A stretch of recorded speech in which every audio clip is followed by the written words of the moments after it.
Posachedwapa tikupasirani zimene wayankhula Bon Kalindo lero pa 30 August 2024. Paja Bon Kalindo mwini wake amanena kuti ndi president wa anthu osauka komanso president wa Malawi First. Lero wayiphedula akuti mwina mungomvera nokha zimene wayankhula Bon Kalindo lero pa 30 August 2024. Tamvera. Munyengo imene yong'alula ena nkumaona ngati mwina ine ngati the DC president wa anthu osauka woyamba kuno ku Malawi ndikhala ndi mantha ndisiya kung'alula iyayi chino ndi chisulo cha njanji olo kutabwera mphepo zovuta motani chino chizapitirira kung'alula.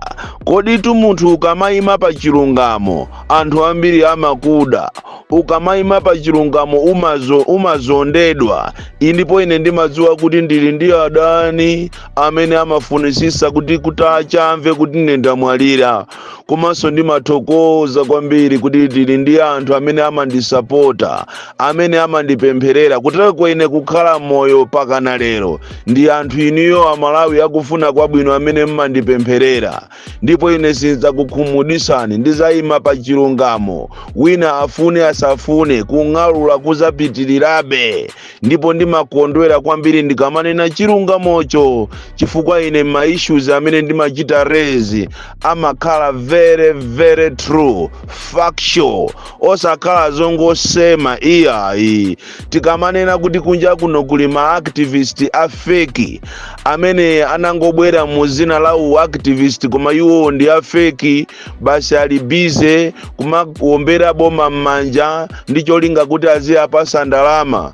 Inuyo Amalawi muzikhulupirira, mwayang'ane bwinobwino ma activist amene amapanga phokoso pakati apo kulizi alandira ndalama ma 187 miliyoni cholinga agule magalimoto awo, malaputopu, asegule maofesi, azimba ija yachakwera kumabakira boma pazina zilizonse olo zopusa. Ndiye ine ndimanena kuti ine ngati the DC sindizalola kumanena zinthu zimene zofuna kumusangalasa munthu.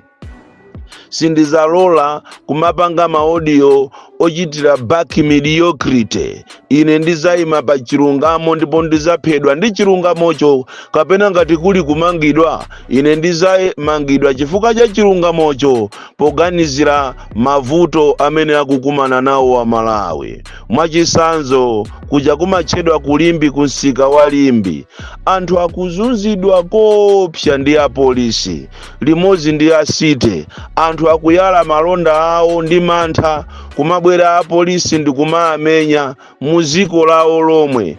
Kodi zinthu zangati izini iniyo apolisi simatha kumagwira ntchito mwa professionalism? Ndi chifukwa chani nthawi zonse mmachita resort into violence? Kuti anthu akuziweni kuti iniyo mukugwira ntchito ndiye kuti muwazuze anthu ena ake. Ziko litu ndi lathu, ziko lindira Malawi. There is no need kuti inu apolisi apalimbi limodzi ndi bwana wanu muzipita kunsika wa kulimbi 10 off yopita kwa amanje muzizuza anthu.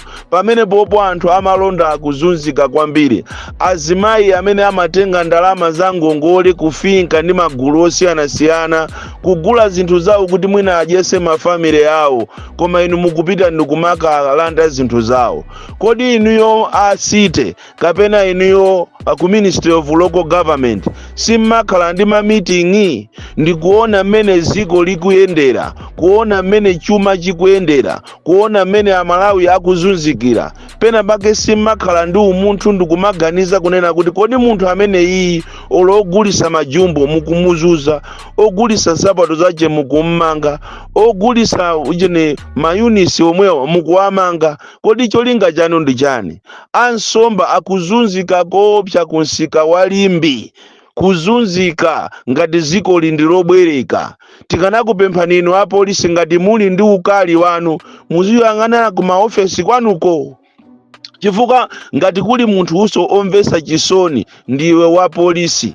Apolisi amene olo uniform yanu inasuluka kale, inachoka pa kalala yache, kalala ija pakana yafika ya white. Ndipo ngati kuli wa polisi amene akuoneka kuti wavala uniform yoonekako bwino, ndiye kuti amene yotu wachira kugula ni ndalama zache. Koma olo sapato zimene sapato za polisi tinanena pajakale, akumavala ena makanavasi, ena kumakagula kubata sapato za ana kuti angooneka ngati bwino. So ngati zakuvuta nini ya polisi, ngati muli ndi ukali, muziyapangira ukali mabwana anuwo, koma osakhala kumazuza anthu. Andi iniyo simunayenere kumazuza anthu, chifukwa che iniyo ngati kuli list ya anthu imene amazuzika muno Malawi kumbali ya treatment ndi boma, ndiye ndino a polisi. Chifukwa inu musayiwalire kunena kuti President Chakwera akufunafuna udindo, ankanena kunena kuti ine sinzalola kuti apolisi azizayima m'misewu kumandikirira. Lero see what is happening. Apolisi akumayima pa nsewu 2 AM 11 AM abini olo kuimapo 2 AM olo 11 AM munthu wokuti mwina akudusa mawa kuzunzika kukakuikani pathengo opanda chakudya. Kaye ma convention yawo amene akupangawa zaziwika sopano kuti ku BICC kujako. Apolisi anapita ku function ya chipani, onse amene anapita ku function ya chipani analandira ma 2000. Kodi tu abale anga apolisi ena watu amangopanga matama, koma ngati kuli anthu ozunzika kwambiri ndi apolisi. Lero li malamo kuti muzilira limodzi ndi anthu, mmapita ndikumakazuza anthu monga mene mukuzuzira anthu m'matauni. Sikuti ndi tauni yokha ya Limbi iyayi, kusika wa Limbi kumene mukuzuza inuyo apolisi anthu. Ayi, ngakhale olo kulilongwe, olo kunzuzu, olo kumangochi, olo kuzomba, akakhala mmamizimu ndiye nyanyi mmamizimu apolisi akuzuza anthu. Malodi blogo kumakufusa kuti kodi iwe umalankhula chichewa, tayimba nyimbo ya ana ku Sunday school, tayimba nyimbo zakale, ndado omaiziwa, kumeneko ndikuzuza anthu. Zaziwika kunena kuti apolisi ndi gulu la anthu lozunzika koopsa muno Malawi, makamaka mu ulamuliro umene ulamuliro uwu ndi umene ukuzuza apolisi. Kudana tu ndi apolisi kapena kuzuza apolisi ndi tchimo lalikulu, ndipo boma limene losilimakhala ndi mwayi. Ndi apa mukungopanga zinthu zanu zosokonekera, mwalamo kuti muzipanga zinthu in a professional manner, mukuzuza anthu. Makamaka anthu akukudandaulani apolisi, makamaka wamkulu wa polisi wa Palimbe, mukuzuza anthu akulimbi. Ndipo siku lina muziwe kuti munthu amatopa, munthu akatopa siku lina ama futi jasama iona kuti ndi mfuti. Mukanakhala ndi strategy yabwino makamaka apa mukuyandikira zisankho izi mukufuna kuberazi. Mukanakhala ndi strategy aku local government komanso ino anthu ogwira ntchito m'matown assemblies. Mukanakhala ndi strategy yabwino kunena kuti pamene munati kuyandikira zisankhozi, mukanamupumisatu m'bale wanuyo amene angotukwanidwa deireyo, mukanamupumisa kuti mwina azaoneka voti kochokera pa nsika wa Limbi. Koma ndikukayika ngati voti yonso ati azayione, ulo mutakhala kuti mukuachita treat anthu obwinobwino, chifukwa boma ili ndera nyanya.